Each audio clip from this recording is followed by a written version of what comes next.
All right, everybody. So excited for today. We are going to be having guest speaker, new Ruby brand ambassador, Danielle Valero, with us today. She's going to be answering some questions and sharing about her journey to Ruby and kind of what that looked like.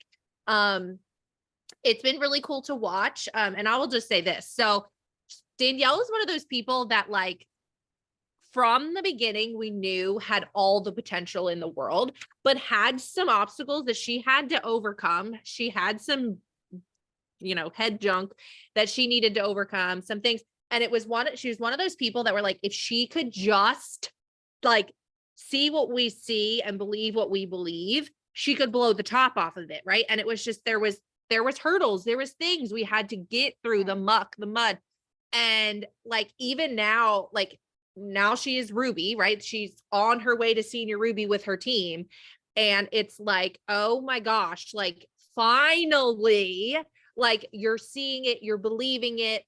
So I want her to share a little bit about just kind of the overall story. And then I'm going to ask her some questions, about the nitty gritty a little bit. So Danielle, if you want to just kind of blanket your story, talk about the journey, and then I'll ask you some questions specifically.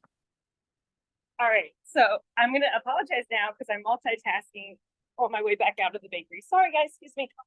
Okay. All right. So, blanket story of how I started. It was 6 years ago, 6+ years ago.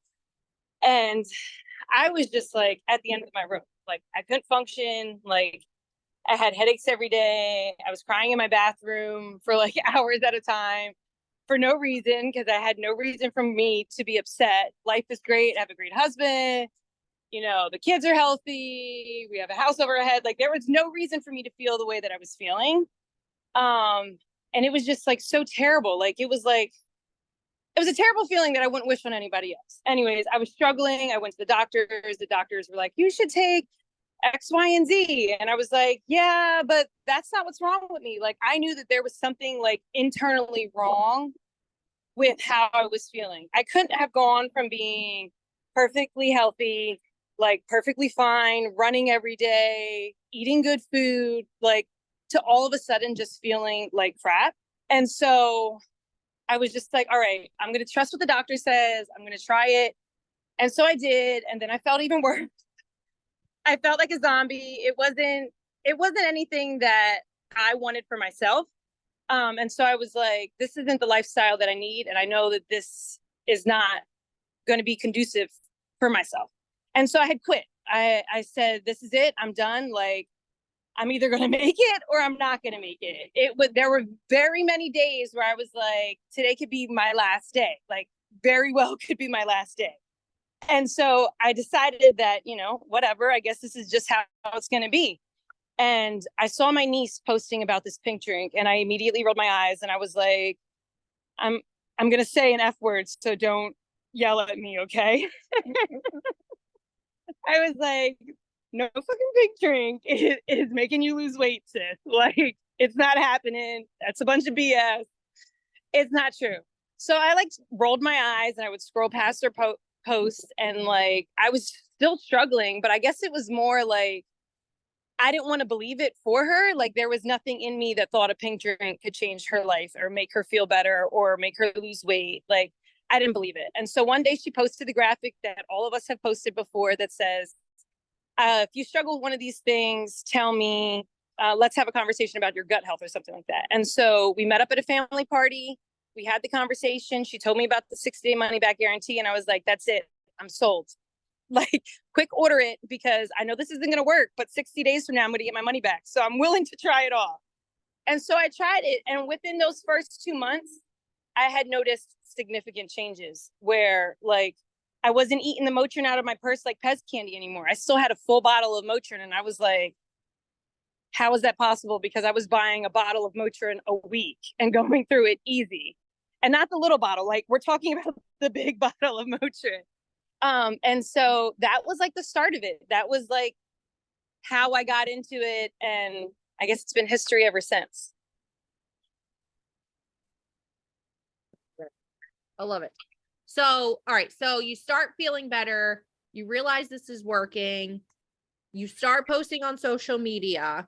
What was like your first initial goal? Like you were like, okay, I'm going to do this with this opportunity. What were you trying to get to first?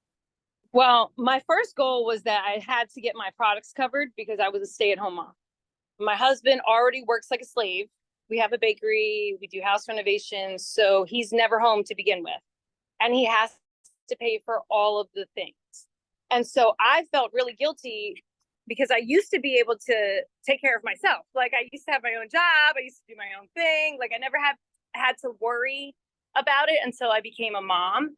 And so I felt this enormous like amount of guilt. So I was like, if I can just get my products covered, that'll be great. If I make some more money, that's also great too, is what it initially started at.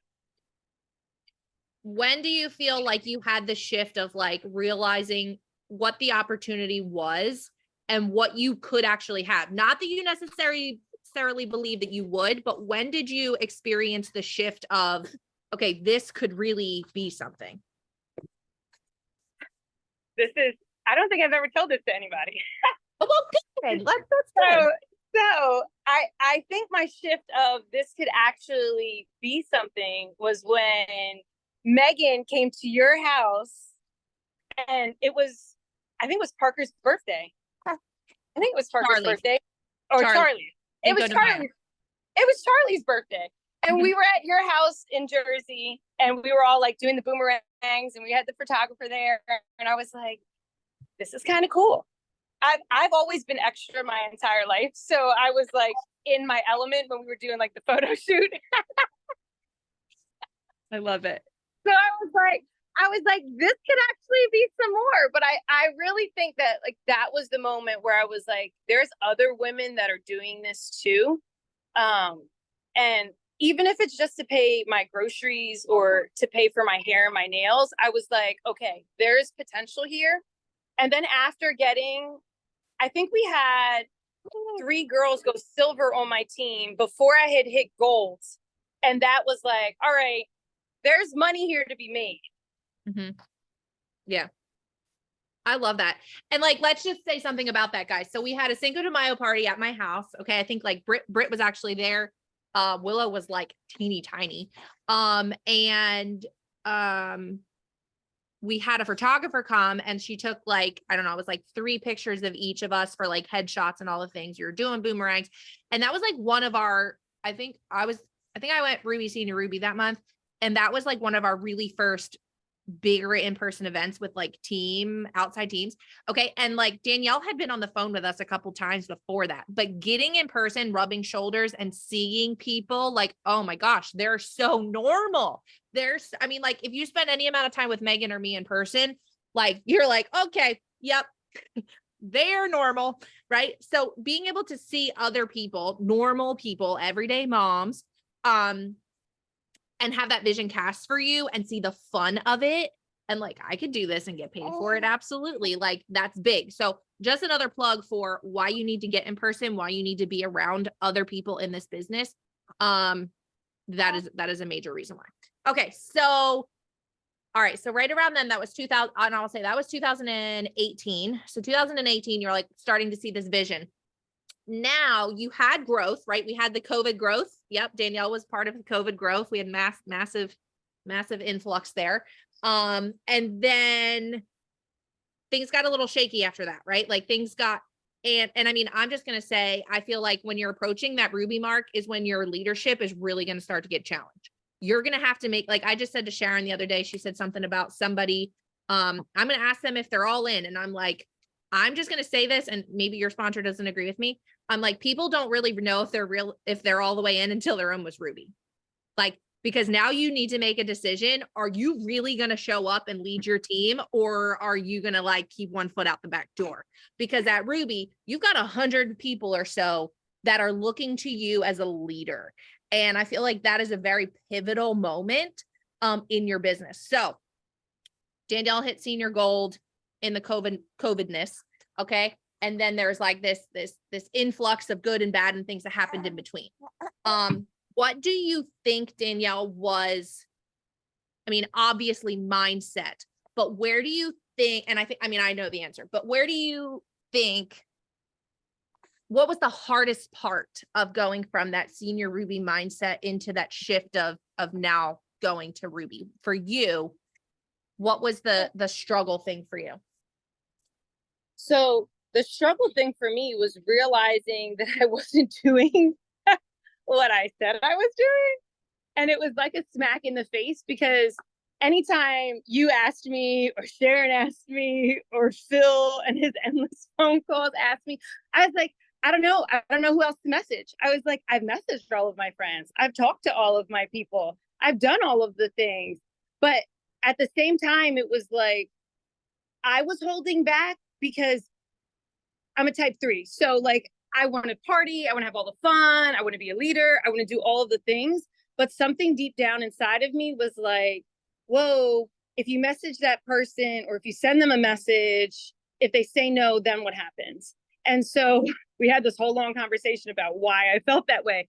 And it comes down to, I don't like no. That's number one. I don't like no. But it made me feel like I was worthless, like I wasn't good enough, like all of the things. And so changing, I guess, my mindset and shifting it to, it's not like they're trying to victimize me or they're trying to make me out to be this bad guy. Like, this is them. It's not on me. And me realizing that, you got to actually do the work, send the damn messages. Because if you're not sending the messages, nobody's going to respond. There is no yes or no answer if you're not actually sending the messages and doing the actual work. And so I think once I made that decision, when I was like, if we're going to go and we're going to commit and we're going to do this, like, I have to do it and be consistent now. Otherwise, we're going to be right back in 2020 when we hit senior gold and then our team fell apart. So I love that. Doing the things. And you've said that, I mean, even in just the last 2 weeks, you're like, I literally would have told you. I messaged everybody on my Facebook. She's like, and I'm literally like, oh, I didn't know I was friends with them. Oh, yeah. Didn't know I ever talked to them about Plexus. Or like, I totally messaged that person and I look at my messenger feed and I'm like, I never sent them a message. Yeah. Yeah. No message. Doing the work, doing the things, but also, you guys, and I don't say this to like, I don't say this in a daunting manner, but like, leadership requires personal growth. Okay. Leadership requires the sucky stuff. Okay. So it's like, when you're coming up against this, part of her problem was her belief that like, they would tell me no. And then what's that mean about me? And I'm not worthy and I can't handle that. And I'm not going to be able, what if they say yes? And then what if they say yes? That's almost scarier than if they say no. Am I able to do that? So yeah. It's personal growth and the getting through the yuck and working through those deep, like, well, okay, Danielle, I mean, we've had many calls, y'all. Why do you care if they say no? Because if you knew Danielle, you'd be like, she don't care. Like, she don't care. She don't care what anybody says. She ain't taking it personal, but she does. Right? And it's like working through that. Why does that bother you? Well, how do you feel when somebody says no? What does that mean about you? What are you making that mean? Like, those are the things that you have to work through. You cannot just say like, oh, well, you know, and I'll say this on coaching calls, like generally, you know, it's like when the waitress asks you if you want a cup of coffee and you're like, no, thanks, I'm good. She doesn't like throw the pot and cry, right? It's not personal, but that's the cute answer. The real answer is, why does it bother you? Why do you care? Why does it make you feel like this? And really digging into that yuck. Okay. So now, Danielle, you went Ruby. We're going to keep this real because I want people to hear this. So Danielle needed outside legs points to go Ruby. Okay. Her team is blowing up. However, that was rude. My Lord. She needed outside leg points to go Ruby, which we all do. We all need that balance in our business. What have you learned having your business hitting this momentum so hard and so fast and not having them? What has that done for you for the future? So realizing because if we're being 100% honest, I didn't even realize that outside leg points was a thing until we talked about Joey going for Ruby. And so when we had that conversation, I was like, we have enough people ordering. No, that is not the case. So I was like, that's because first of all, I wasn't adding consistently. I mean, I took like maybe a year and a half off of not working the business. But my team was still around. Everybody was still kind of like doing their own thing. And, that all happened. And so when I realized that I needed these outside leg points, I was like, this is why you're supposed to grow wide and you're supposed to grow deep. This is exactly why. And so it was like, I've had all of this time and all of this opportunity. If I would have been consistent, I mean, we can say would have, should have, could have forever. But in the reality is, if I would have consistently been adding ones, and even if they were stable product users, I wouldn't have been chasing outside leg points. And now going for Senior Ruby, like we have the majority of the outside leg points there, but I'm still missing some. And so even if my team is exploding, unless I'm consistently adding and retaining and the retention rate is still up, then, we're just going to be chasing and chasing and chasing. So finding other builders and other people that want this. And like the lady, Miss Natalie said last night, finding people that are already motivated and I don't have to motivate them is, oh, thank you. Love you. I'm sorry, guys. I love you. Bye. Have a good day. Sorry, guys. Sorry. Real life over here. And so I realized that unless I find another builder, like she said, that is motivated and I don't have to motivate people to do their job. I literally questioned all of my business people that I wanted to initially do this business with me for one reason or another. And it's kind of like, I don't know how to say this without saying it rude. So I'm just not going to say it. I'm not going to say it. So it's kind of like, I'm tired of like dragging people along. And that was part of the reason that I had stopped building, is because I felt like I had to keep dragging people and dragging people and dragging people. Like, come on, you should do this and you should do that. And I'm just like in the season now. And after she said last night, like, you need to find the motivated so you don't have to motivate. It was like, amen, hallelujah. Thank you, sister, because I am not chasing anybody else. Okay. Like, I'm letting go of all of the dragging you along. Listen, and if that means that I have to take a step back and reevaluate my goals, then so be it. Maybe the timeline, not necessarily the goals, but I don't want to drag people along anymore. And unless you want it, that's the only way I'm offering it. I love it. I love that so much. And it's hard too, because we do sometimes enter that state of desperation where it's just like, just keep them, just get them, just settle for anybody that'll sign up. And it's like, that's going to hurt you in the long run. And just verbalizing like, listen, I am not here to motivate you. I will coach you. I will help you. I will encourage you. I am not motivating you. You have to want this more than I want it for you. So I love that. And you guys, I want to highlight too. She's like, I took like a year and a half off but here's the thing. Until now, she wouldn't have said that. She would have told us over the last year and a half, I'm working on business. I'm posting. I'm talking about it. But now looking back, she's like, yeah, no, I pretty much took a vacation. Like I wasn't doing the things. Now I'm working. And her headspace is different. Her energy is different. So I absolutely love that. So thank you, Danielle, so much for sharing all of the goodies with us. We are cheering you guys on to Senior Ruby. How fun. She's now going to get to go to Ruby's on the Rise, which is awesome. But I want to just take a couple things from what she said and challenge you guys.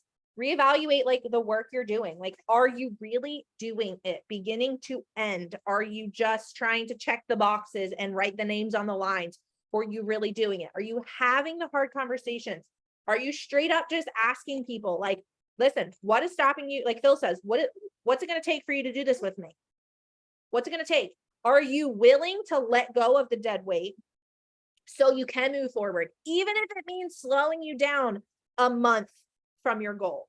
Like, are you willing to do that? Are you willing to make the hard adjustments? Are you willing to do the hard junky mindset work to become the leader that you need to be at the rank you are. And and I say this all the time. I don't care if you fly through the ranks in this business or you take your time, you have to do the growth mindset somewhere. I don't care. I don't care if you just like fall into sapphire or a diamond rank in 6-9 months. You have to do the mindset work. Like you don't get to just skip that part. So you may as well live in the moment, do the work through the junk, and become the leader that you want to be. So I think that's all we got for you guys today. Thank you so much for popping on. And if you're catching the recording, thanks for checking us out. Have a wonderful Tuesday.